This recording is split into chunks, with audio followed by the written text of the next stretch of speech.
학생에 대한 책임을 질 때 어디까지 책임을 져야 되는지 거기에 대한 것도 우리가 한번 생각해 봐야 될 부분이라고 분명히 생각이 들고요.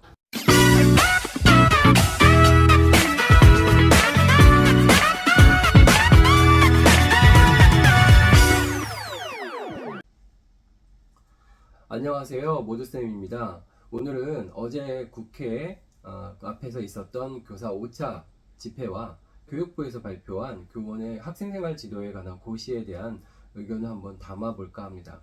어제도 3만 명이 넘는 선생님이 국회 앞에 모이셔서 5차 추모 집회를 진행하셨고요. 아동학대 관련 법안을 좀 조속히 개정했으면 좋겠다. 그리고 교권보호와 관련된 각종 법안을 어서 처리하자라는 그런 큰 함성을 전달한 것으로 여러 뉴스에서 이제 보도를 하고 있습니다. 이 자리에는 우리 서울시 교육감님도 나오셔가지고 의견을 발표해 주셨고, 무엇보다도 관심이 갔던 부분은 특수교사 선생님께서 아동학대 관련으로 2,500만 원의 그 보상해 드렸던 그런 눈물겨운 정말 그 사연을까지 좀 들었었는데, 정말로 안타까운 사연이 아닐 수 없다라는 생각이 듭니다. 근데 이것이 지금 우리 교육의 현실이라는 것도 또 생각해보면 가슴 아프지만 어서 이런 것들이 좀 빨리 개선돼야 되지 않을까라는 생각을 합니다. 무한 책임을 과연 교사가 지는 것이 맞는 것인가? 학생에 대한 책임을 질 때 어디까지 책임을 져야 되는지 거기에 대한 것도 우리가 한번 생각해 봐야 될 부분이라고 분명히 생각이 들고요. 학교에 있는 선생님들이 올바르게 교육관을 펼치고 그리고 학생들과 더불어 행복한 수업을 할 수 있는 어떤 그 학교 현장이 돼야 되는데, 너무나 조심스럽고 또 아동학대 관련 법들이 너무나 민감하기 때문에 교육활동을 제대로 할 수 없는 지금의 현실을 어서 개선해야 되겠다라는 생각이 들고, 또 최근에 그 민원, 악성 민원과 관련해서 응대하는 팀을 이제 마련하는 그런 이제 계획도 내려왔었는데, 거기에 보면은 이제 교감이 팀장이 되고 행정실장이나 교육공무직 이런 분들이 포함돼서 이제 민원을 처리하려고 되어 있는데, 결국은 이것도 요즘 보니까 또 공무직 노조에서 결국은 그 감당을 다 이제 공무직에서 해야 되는 거 아니냐라고 또 반발을 하고 있습니다.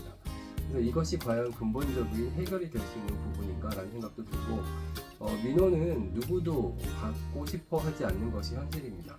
그런데 누군가는 그 역할을 해야 되기 때문에 서로 역할을 분담해야 되는데, 이것이 합리적인 방법으로 좀 해결될 수 있는 그런 시간이 빨리 왔으면 좋겠다라는 생각을 합니다. 뜨거운 날씨에도 불구하고 정말 장시간에 걸친 집회를 참가해 주신 여러 선생님들께 정말 존경의 말씀을 드리고, 선생님의 그 열기들이 모여서 어서 빨리 아동학대 관련된 법률 개정과 교권과 관련된 여러 가지 입법들이 빨리 수립이 됐으면 좋겠다라는 생각을 다시 한번 해봅니다. 그리고 어제는 803명의 전국 초중고등학교 교장 선생님들의 성명서도 발표가 있었죠.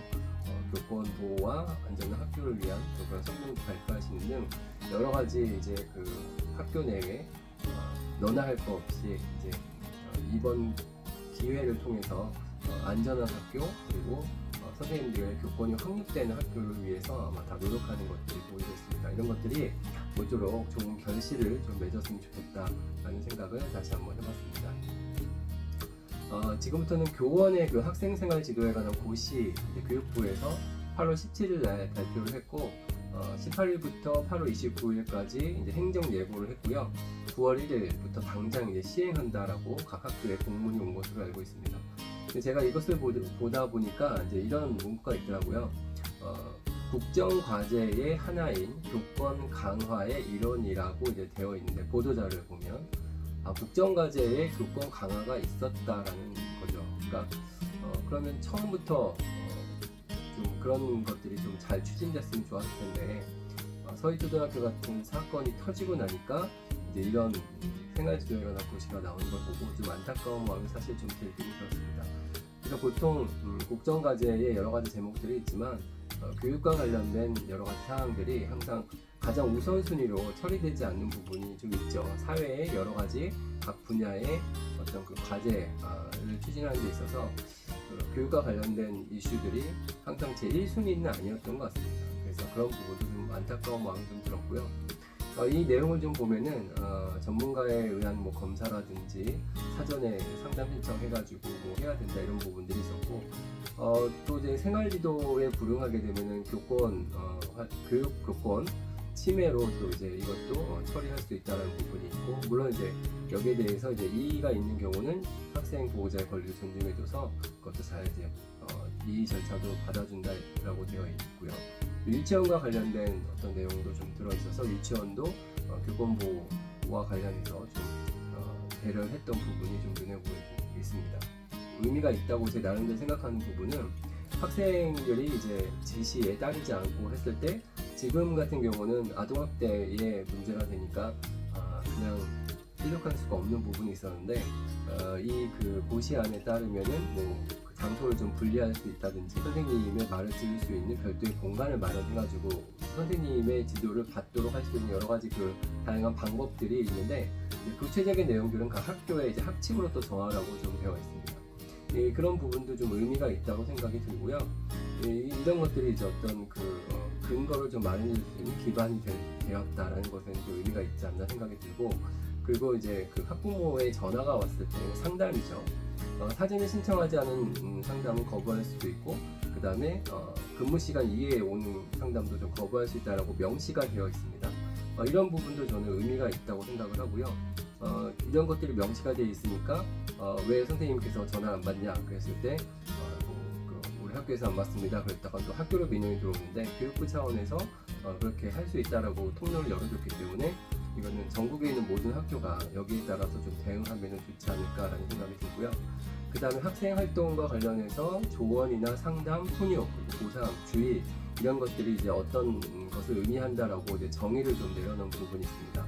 이런 것들을 보면서 약간 혼란스러웠던 부분이 조금 잡혀 나갈 수 있지 않을까라는 그런 생각을 합니다. 물론 이것이 이제 100% 학교에 있는 어떤 현실을 다 반영해가지고 모든 안전 조치를 다 했다라고 보기는 어려울 수 있습니다만, 이것을 이제 기반으로 해서 여기에 이제 빈틈은 각 학교의 학칙으로 좀 채워 나가는 부분이 필요할 것 같고요.